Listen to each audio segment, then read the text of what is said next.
12th of May, 10:45. Morning, this is Pluto, the negative side. I've just come off of a client for dealing with a difficult Pluto, of which more in perhaps 15 minutes time in the positive side of Pluto as well, which I'll do straight after this one. But the negative side, the challenging side of Pluto. Pluto is Hades. Pluto is hell. Pluto is the underworld. Pluto is your innermost depths, is your most primal urges. And Pluto, when he's in a bad way, represents that side of oneself that everyone is absolutely petrified of.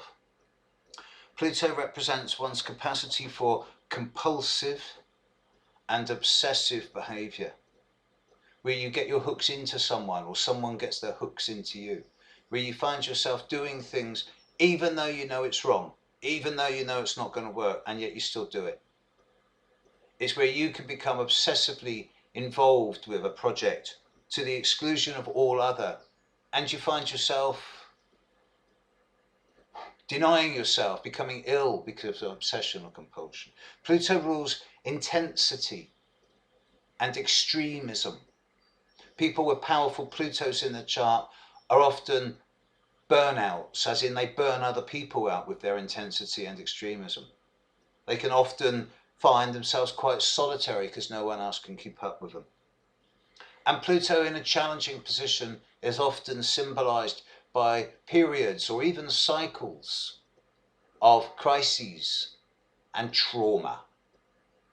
This can often involve a more negative side of Plutonic behavior, such as backstabbing, manipulation, underhand, behind the scenes tactics designed to disempower. It can attract people towards you who seem to have a vested interest in you remaining the same as you've always been because it's convenient to them. Pluto is shadow, it is Hades.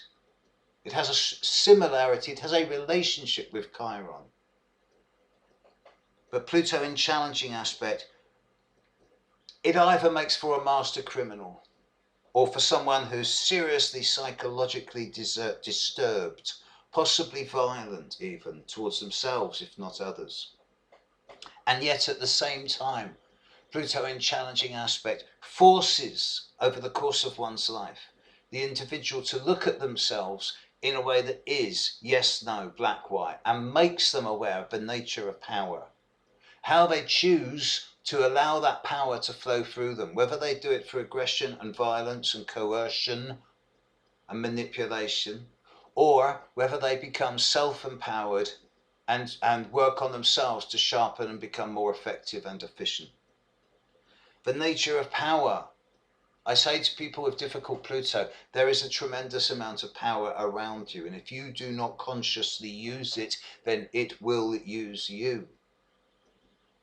It is not about becoming a powerful person. It is not about the gaining of power. It is about the managing of power.